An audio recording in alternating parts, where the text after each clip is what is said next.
Hello, magandang gabi sa inyo lahat. So meron tayong subject na manggagamot. Ito ay finorward sa atin na gusto lang hingin yung reaction natin regarding this.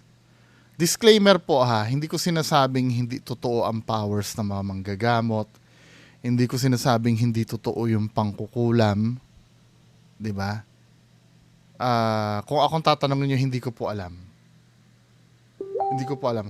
Wala po akong alam sa spiritual na larangan. Ang gagamitin ko lang po ay common sense sa pagsuri ng mga bagay na katulad nito. At karapatan ko po yon. Pag ang video po ay nasa public, entitled po akong magbigay ng reaction sa ganyang bagay dahil yan ay nilagay sa public. Once na nilagay nyo sa public ang video nyo, yan ay hinahayaan nyo ang mga tao na panoorin yung video nyo. At doon, pag napanood yung video, ay may masasabi. 'Di ba? Entitled po tayo sa malayang pamamahayag. Nasa batas po natin yan, mga men. 'Di ba? Ngayon, kung ayaw nyong ma-reactan yung mga video nyo katulad nito at feeling nyo na-offend kayo, i-private nyo. Para hindi kayo masabihan ng hindi nyo gusto. Pero inuulit ko, ang subject po natin ay yung mismong procedure niya. Hindi ko sinasabing hindi totoo ang kulam kasi nasa Bible naman ang kulam, di ba? Makikita niyo naman doon. At alam ko din yung mga legit diyan na manggagamot, alam niyo din naman na may hindi totoo sa hanay niyo. Hindi ko sinasabing hindi totoo ito to subject natin, mag-observe lang tayo. At kung may katanungan man ako dito, pwede nyo naman ako sagutin. Hindi lang para sa akin yun, kundi sa mga nagsusuri din na katulad ko. Diba? Sa ayaw sa gusto nyo kasi, yung ginagawa nyo kasi hindi common yan eh. So dahil hindi common yan, nagde-defy yan ng logic minsan. Pagka occultismo at paranormal kasi, nagde-defy talaga na logic yan eh. At yung mga tao, hindi masyadong sanay sa ganyang bagay. 'Di ba? Pwede nyo namang i-explain sa amin kung kami naguguluhan at kung kami may katanungan. So let's begin na, Ang subject natin ngayon ay si Apo Philip Apollo. So may particular video na sinend sa akin. Tingnan natin. So ito yung video na yun, nagpagamot sa kanya. Panoorin nga natin to, mga kababayan ko. Ano ba ang meron dito? Nahihirapan maglakad si sir. Ano ka po, na-stroke si sir? Wala, bigla lang nagkaganyan. Ay lang. Na-stroke si sir? Wala, bigla lang nagkaganyan. Oo. Ilang buwan na ho? Isang Taon na. Siya ating susubukan. Naoperahan ng QRA. Anong opera? Bumalik. Opera saan? Din sa left thigh. May bukol si May bukol si sir dito sa Ay, nakabukol. Upo. Siya, upo sir. Wala ho eh.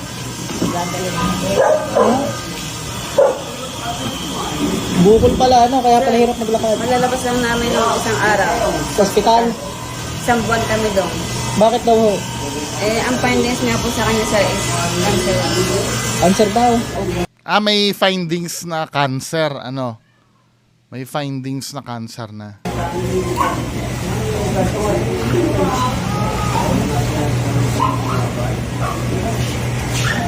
Ako minsan hindi ko rin naman masisi yung mga kababayan natin kung bakit dinadala din. Pero maganda ito, Di for me, yung pagpapagamot sa mga albularyo, hindi naman masama yan.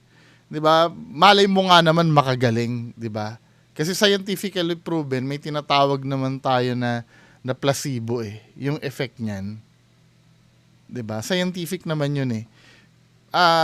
Ito yung sinasabi ko sa inyo, at least galing sila ng ospital, hindi sila nagkulang, nabigyan ng medical attention si sir.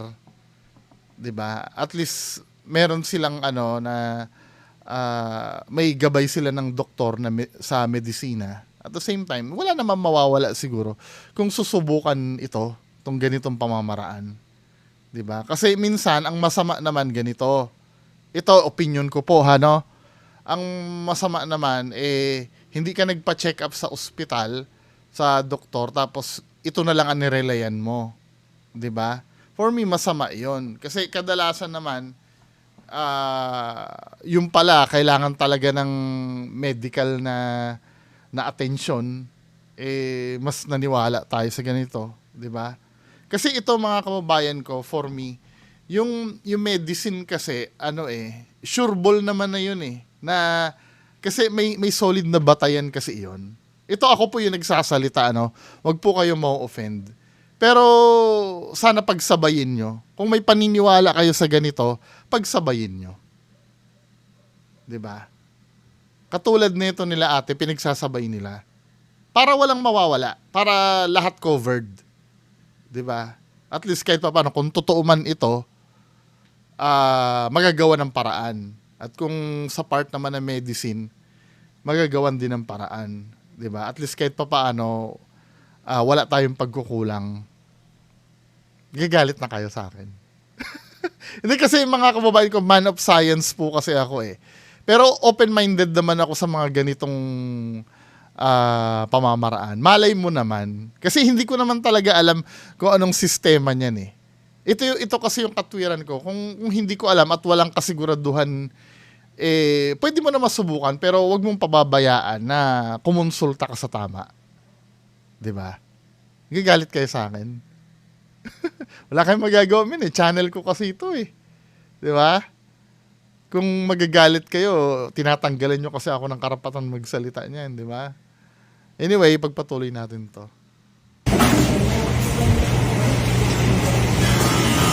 Pwede kasi inyong wala naman kayo sakit sa puso, sir. Ano sa may halahi silang high blood. Nakakainom mo ng maintenance. May high blood kasi, sir, wala. May lahing high blood daw. Pero yan sila yan, nababa ang kanyang dugo Sa inyo ko na lang padaanin. At delikado. Sige. Ang maintenance ko po ay Luzartan. May Luzartan kayo. Digat pang yun. Maintenance na yun. Kung mababa ang dugo, ba't Luzartan? Sige. Hindi porkit mababa ang lugar, ika-questionin mo na yung Luzartan. Maintenance niya kasi yun. Dahil doon bumababa ang dugo niya, yun ang ibig sabihin siguro. No? Hindi, kasi ang interpretasyon kasi ni ano name ni Apollo, mababa daw ang dugo, ba't daw naglolo-sartan? Pero clearly, sinabi kasi ni Kuya, maintenance niya yung losartan. Ang maintenance ko po ay Luzartan. Yeah, ang maintenance ko po ay losartan. May Luzartan kayo. Digat pang yun. Maintenance na yun. Kung mababa ang dugo, ba't Luzartan? Sige. Hindi, result yun nung maintenance niya. Hindi talaga mawawala yun. Pinabubukol yung sir, kaya nahirapan maglakad. Sir, kung magamot po man kayo, hindi agad babalik yan. Kailangan lumit mo. Wait lang. In-assume agad na, na kulam? Kasi ang sabi niya, pinabubukol yung mga kapatid ko na albularyo dyan at mga spiritual na tao, nalalaman nyo ba yon sa tingin lang? Nagtatanong po ako nalalaman nyo lang ba sa tingin? Yung bigla agad na yung wala man lang pagsusuri. I mean, hindi mo pa nahahawakan, alam mo na agad na kulam. May palatandaan po ba kayo sa mga ganon na bagay? Tinatanong ko po May pumupuyos na naman ang damdamin sa akin dyan. 'Di ba? Hindi ko naman dinidiscredit to. Hindi naman masama magtanong, 'di ba? May bukol Ay, titingnan natin. Hindi, siguro meron unang tingin nyo pa lang siguro alam na agad. Pero ang sabi kasi dito, Sir, kung magamot po man kayo, hindi agad babalik yan. Kailangan lumit muna yung bukol Ay, titingnan natin. Baka naman kung magamot man daw. So walang kasiguraduhan pala ito. Kung magamot man. 'Di ba? So safe. Pag hindi gumaling, safe. Kasi kung magamot man 'di ba? bigla mawala nga sakit. Pero pa? Paasar? Para dalawang kamay yung may pangtanggal, mabilis. Actually, may kulang kaya ata. Ate, subukan ko muna alisin yung saya para alam natin pinagkaiba. Meron ako, sir. Tigil ka lang. Paano mo nasabi may kulam? Actually, may kulam ka rin. What do you mean? I mean, sino ba itong mga taong to para kulamin? Pagka may galit sa kanila, ganon.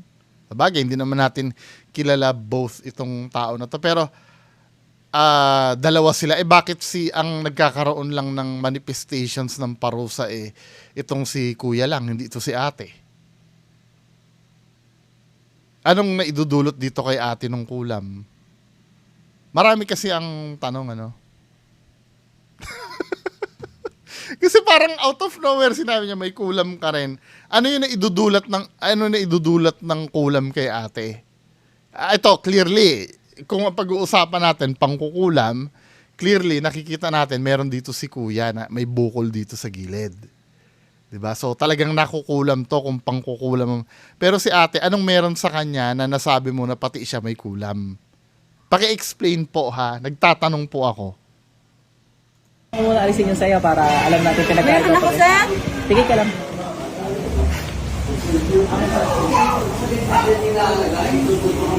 Pasok. Aray. Tanggalin mo ginawa mo sa babaeng to, ha? Tatanggalin mo, ha? So dito sa scenario na to, ang kausap ba ni Sir ay yung mangkukulam na? Kasi sinasabi niya tanggalin mo sa babaeng ito, 'di ba? Tanggalin mo ginawa mo sa babaeng to, ha? Tanggalin mo ang ginawa mo sa babaeng ito, ha. So sa makatwid, ang kausap ni Sir dito ay yung mangkukulam na, tama? Tama.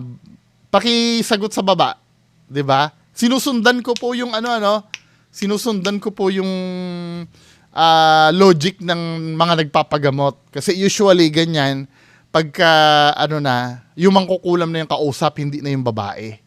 Tama? So ito na ba yung sinasabi nyo na tinawag yung mangkukulam, sumapi na? Ito na ba yon? So dito sumapi na. Tama? Pasok. Aray. Tanggalin mo ginawa mo sa babaeng to, ha? Tatanggalin mo, ha? So, mag-usap kayo mga kulang. Gumagama lang sa tao kung masulot ng munaro. Pasok ko kay ate. Aray ko. Aray. Tanggalin mo kay Sir. Sana nakikita natin yung ginagawa doon sa paa, If ever man napapanood ako ni Apo Apollo, mas maganda sana nakikita namin yung ginagawa doon sa paa. Magagalit pa kayo sa akin. Pag nagagalit kayo, pag nire-react ko to, sana huwag nyo na ilagay sa public. Nilagay nyo kasi sa public Tanggalin mo yung sasawa nito. Asawa ko. Aray. Tanggalin mo yung sasawa. Apoy kidlat. Aray ko. Sakit. Tanggalin mo, gamitin mo to. Alisin mo yung ginawa mo dyan. Aray ko. Alisin, katabi mo. Yan yung lalaki. Yung asawa nito. Hindi mo alisin. Aray ko. Aray ko. Tubig sa kalangitan. Palambutin naman kukulong to sa ngalan ng Panginoong Yahweh. Aray ko. Aray. Sakit. Aray. Oh, tanggal. sakit. Tatanggal ka pala Ubus yan. Ulam. Yan nabalik. Tanggalin yung bukol lang gusto ko tanggalin mo. Sakit. Dalawang kamay gamitin mo para mabilis. Yung bukol alisin mo. Inuumpisahan na pala yung likod mo, sir. Na rin, parang nag-i-stuck na rin yung likod mong yan. Nilalig. O hindi daw! Hindi daw! Pati daw likod, nag-isak na yung likod mo. Hindi po. Hindi pala daw, men Mabilis. Yung bukol alisin mo. Inuumpisahan na pala yung likod mo, sir. Na rin, parang nag-i-stuck na rin yung likod mong yan. Hindi daw Hindi naman Pati likod mo, umpisahan na. Aray ko. Ang sakit.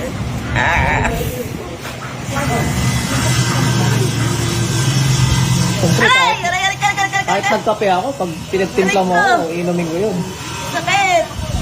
Pero ibang-iba ito doon sa nakikita ko na yung mga sinasaniban na yung mga nagpapatawag sa mangkukulam. Kasi yun talaga yung napapanood ko sa iba. Talagang kinakausap talaga niya yung mangkukulam eh. Yung may sinasabi yung mangkukulam dito, parang wala men eh. Parang plain na for me, 'di ba? Parang plain na si ate lang talaga yung nasasaktan. Kasi kung yung iba kasi napapanood ko mangkukulam, nakakausap eh. Kung ano yung layunin ng mangkukulam, bakit niya kinulam, bakit niya inano. Ito kasi men parang ano eh. For me, ibang-iba ito do sa ibang napanood ko. Yun lang ang masasabi ko. Hindi ko sinasabing legit yung iba na napanood ko. Pero ibang-iba ito kasi feeling ko parang si ate lang talaga yung nasasaktan dito eh. Aray ko, sir! Oh, di ba? Aray ko, sir! Maliban na lang kung ganun din yung mangkukulam. Nagsiser din yung mangkukulam. Tanggalin mangkukulam ka! Ay, aray ko, sakit, sakit. Sakit! Wala pa nga yan eh. Nag-aagaw diwa si ate. Hindi ko pa maparusahan ng gusto. Hindi, ito ha. Ito pa yung nakita ko, no? Ito yung nakikita ko na hindi ito yung nakasanib ang mangkukulam. Hindi, sige, palusutin natin yung argument ng iba na may partial sanib, ano? May partial sanib.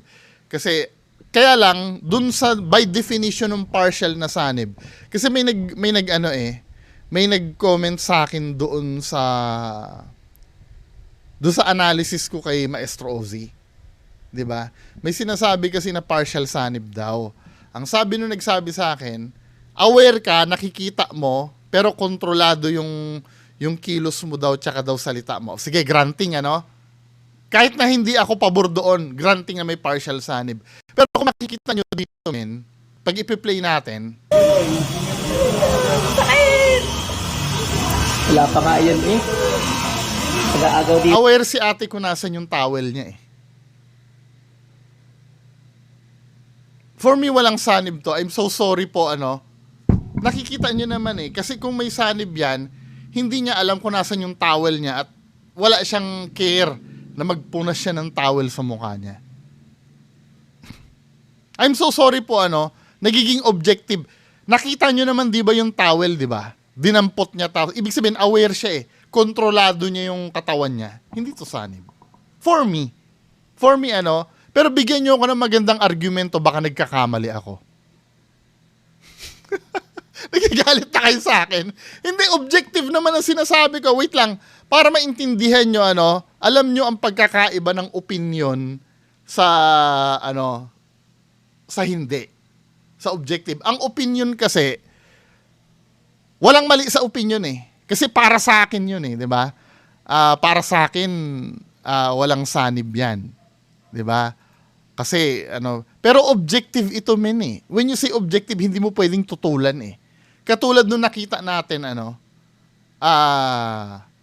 totoo ba na dinampot niya yung towel niya at pinunas niya sa mukha?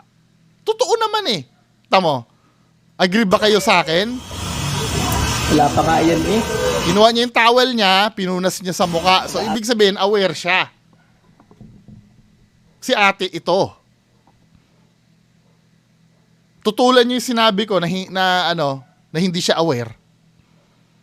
Na-aware siya. Sorry. Aware si ate.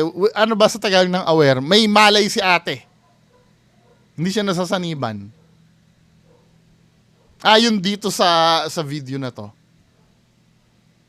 Hindi, kayo sa mga nasa comment section, ilalaban nyo ba yon? Dinampot niya yung towel niya, men eh. Alam niyo yung use ng towel? Diba? Alam niya na personal gamit niya yung towel at alam niya yung gagawin dun sa towel eh.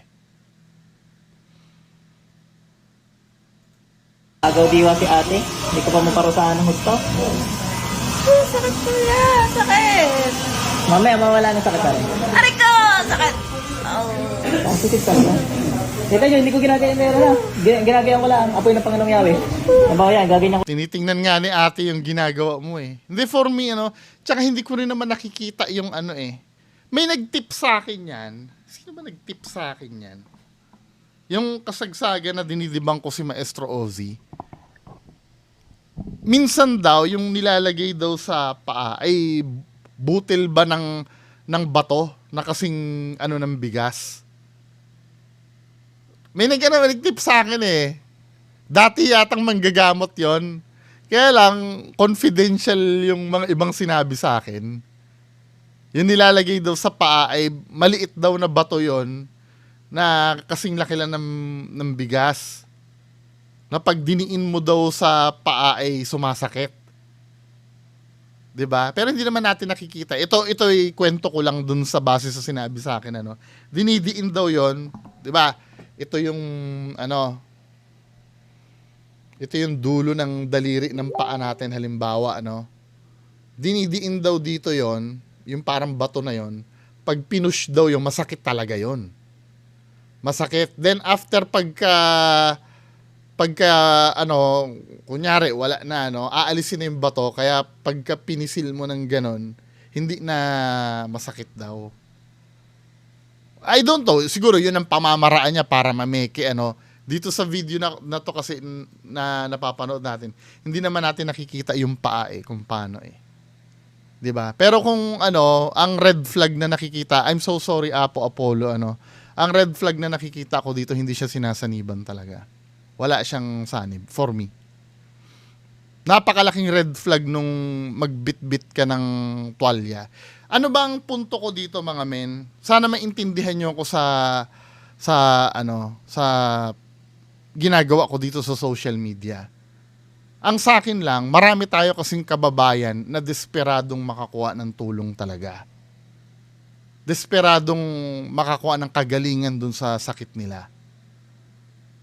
Huwag naman tayong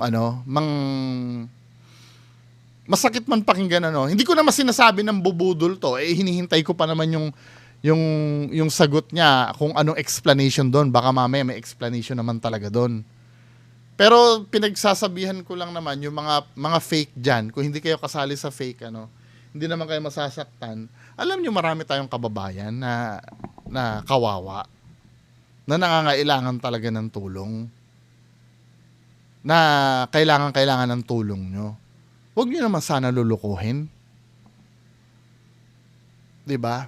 Actually, yung pera na donasyon sa inyo, walang sense yun eh. I mean, yung pera kasi na yon, kaya nila ibinayad sa inyo yon, kasi meron talaga silang ibibigay sa inyo at handa silang mawala yung pera na yon.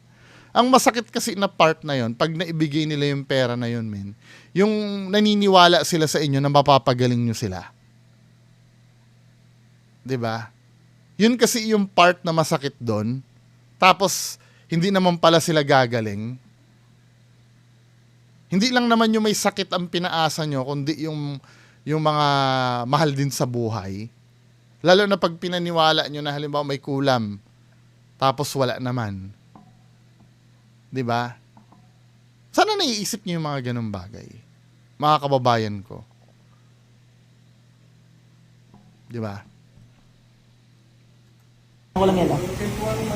Ay, sakit. Sasaktan yan. Apoy. Ari ko, kuya, masakit. Siya, gigilitan ko na ha para matapos na. Nahihirapan siya.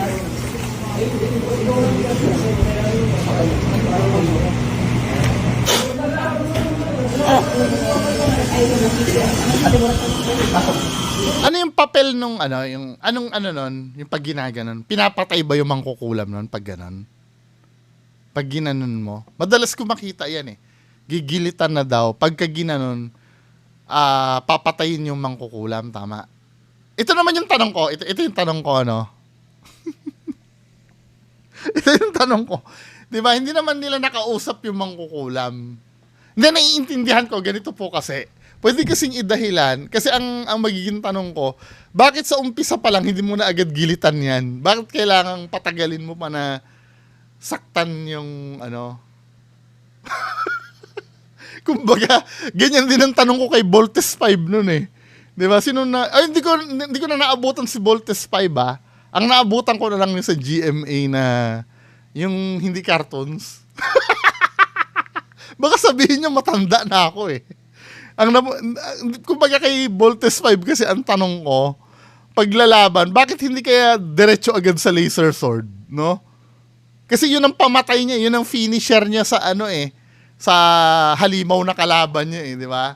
Yung kukuha agad ng espada tapos dali lang, di ba? May espada ako dito Di ba, halimbawa si Voltis 5, nakakuha na siya ng ng espada niya Bakit hindi na lang diretsong tagain niya agad yung bakit pinapatagal-tagal pa? Parang ang logic katulad din dito sa dito sa albularyo. The moment na pumasok na yung mangkukulam, ba't hindi mo na agad gilitan agad? Hindi, naiintindihan ko yung iba. Siguro, yung iba nag-extract ng information, bakit mo kinulam, di ba? Bakit mo, yun, naiintindihan ko yun kasi nag-extract sila ng information Pero ito, hindi niya naman nakausap yung mangkukulam Di ba? Wala namang tayong na bakit nung pumasok yung mangkukulam at umaaray, bakit hindi agad gilitan agad-agad nang matapos na? Ba't kailangan pahirapan si ate? Di ba, men? Tsaka, bakit ang inano niya lang, yung parang, anong tawag doon? May tawag doon yung ginaganon-ganon para mawala, yung pagpag. Bakit di ba, sabi kanina, may kulam si ate. Bakit ang pinagpag niya lang itong asawa niya lang, hindi yung sarili niya? Masasagot naman itong tanong ko, di ba? Hindi naman invalid yung tanong ko, no? Hindi naman invalid yung tanong ko Sakit. Tinanong niya, masakit? Sobra daw. Ate mo sakit. Paano niya nalaman masakit kung hindi naman siya yun? Ito, naiintindihan ko naman ganito. Halimbawa, no? Halimbawa ganito, para maintindihan nyo. Nung na-aksidente ako sa motor, nung time na na-aksidente ako, hindi ko naramdaman yung sakit. 'Di ba? Siguro dahil yung utak ko may nangyari sa akin na yung parang naalog siguro yung utak ko o something. Nung time na yon, hindi ko naramdaman yung sakit nung na-aksidente ako. Alam nyo kung kailan ko naramdaman yung sakit? Nung nasa ospital na ako habang pinapagaling na yung paa ko. 'Di ba? At alam ko 'yon, pagka unaware ako dun sa nangyari, after nun, may mararamdaman pa rin naman talagang sakit. Yun ay byproduct nung pero dito kasi kay ate, panoorin natin ha. Ha?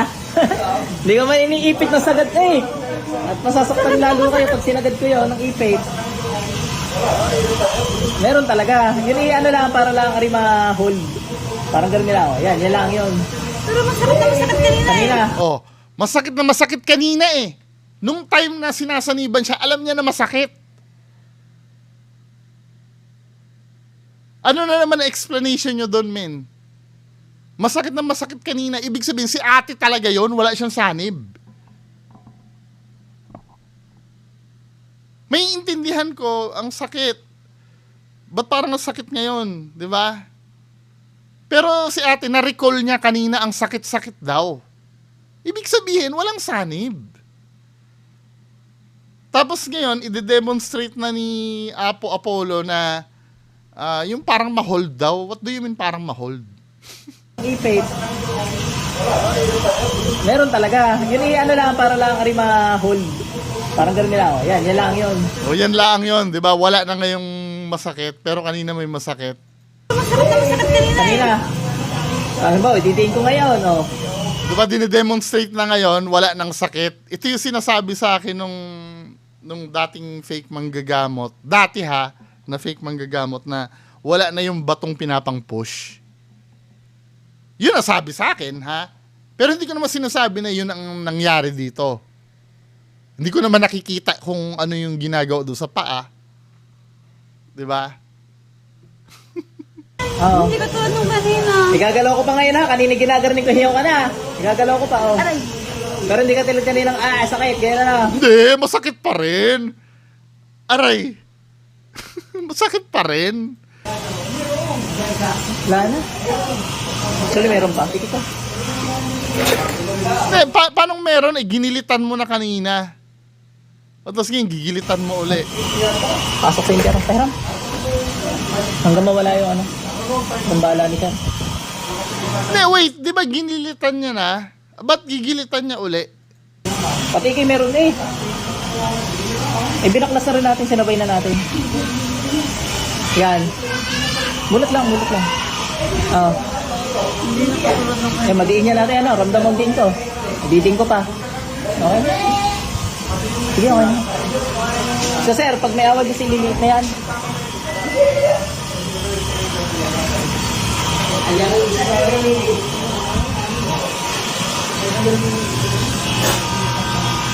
Pakaramdaman nyo nga sir, kung wala sakit yan. Sana ano, lumiit. Tapos dito na papasok yung placebo. Placebo, sorry. Mali po yung pronunciation na placebo ha, placebo. Kinorek na ako niyan eh. Placebo. Dito na papasok yung placebo. Sir, kung ano yung nakita niyang bukol dyan, Yan na nga ganyang yun, kalaki. Na ano, pakaramdaman nyo sir, kung masakit pa o ano. Yan, maliwalas na yung mga yan. Naks, maaliwalas. Placebo po yan. Ang tawag yan. Ano ba yung placebo na yan? Dalawang uri kasi ang psychological men eh.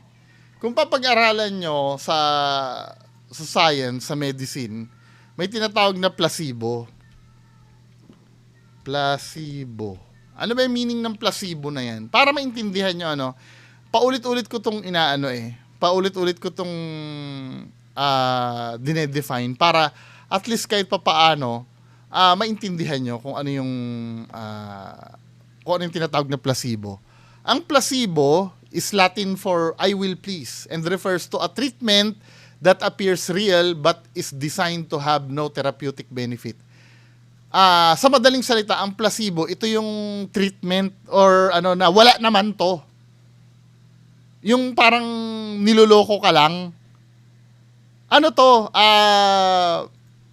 May mga gamit ito sa ospital, yung placebo effect na yan. May ginagamit yan sa ospital, katulad ng senaryo na madalas kong ikwento. Na halimbawa ito, ikaw lang ang naiwan doon, mag-isang nurse ka lang na naiwan. Humihingi ng gamot yung pasyente mo dahil may nararamdaman siyang sakit. Walang order ang doktor na bigyan mo ng gamot yung pasyente mo. Minumura ka na nung pasyente mo. Ano ba, wala kang gagawin? Mamamatay na ako sa sakit dito, tatanga-tanga ka lang? Ginaganon ka na ng pasyente. Hindi mo alam ang gagawin. Tinatawagan mo yung doktor, hindi sumasagot. 'Di ba? Ikaw lang ang mag-isang naiwan doon. Doon ka gagamit ng placebo. Kunyari, magbibigay ka sa pasyente ng gamot. Kasi sukang-suka na kayo sa example, Halimbawa, yun nga, yung pasyente ay galit na kailangang magamot na siya, mabigyan mo siya ng gamot. Ngayon, ang gagawin mo, kukuha ka ng tubig, ilalagay mo sa injection, distilled water. 'Di ba? Pag normal na tubig lang 'yon. Ilalagay mo sa injection. Tapos ituturok mo doon sa IV niya kunyari, doon sa swero niya, doon sa dextrose. Sasabihin mo yung pasyente, malakas na uri po ng gamot to ha, para makatulog na kayo. O pag tinurok mo ngayon yung gamot, iisipin ng pasyente, gamot talaga yung binigay mo. Pero normal na tubig lang yon. Ngayon, gagaling yung pasyente psychologically.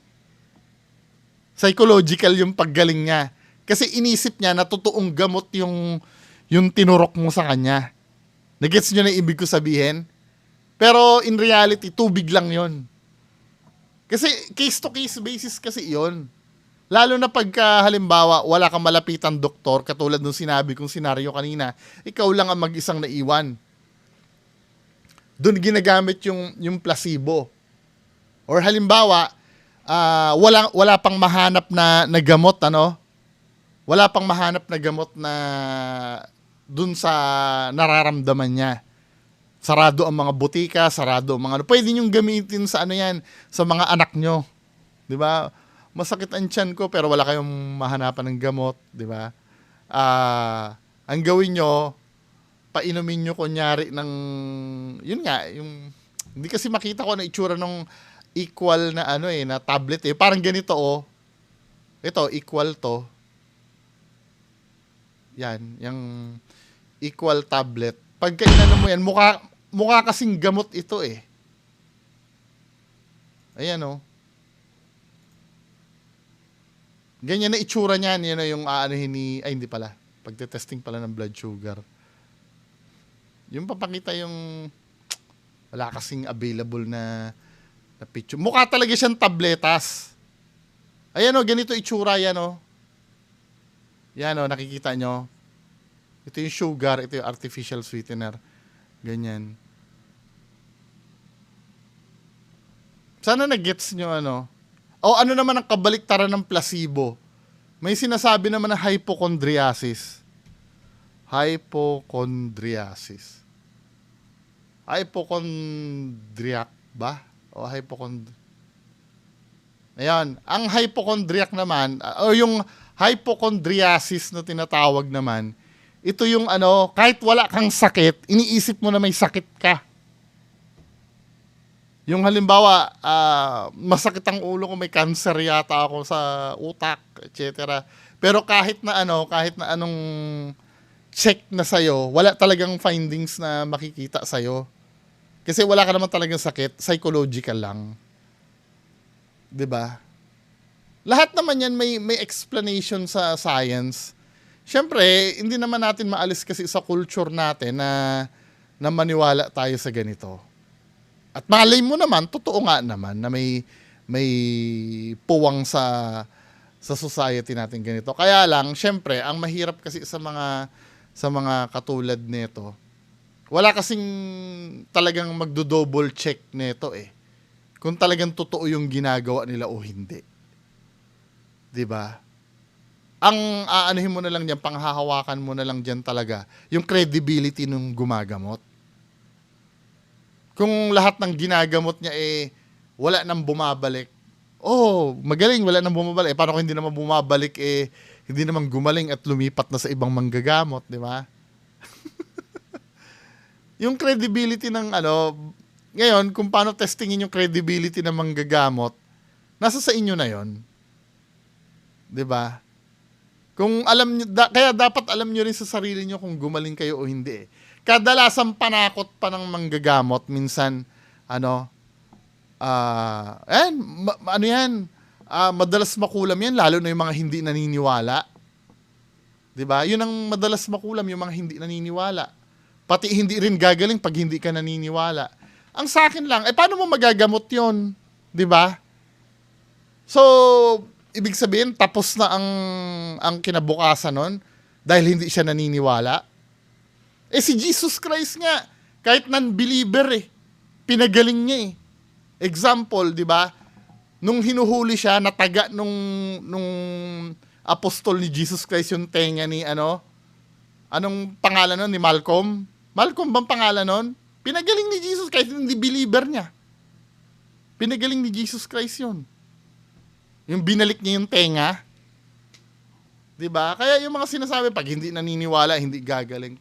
Kagaguhan yun. Yung ganon. Karamdam, magliwalas bigla.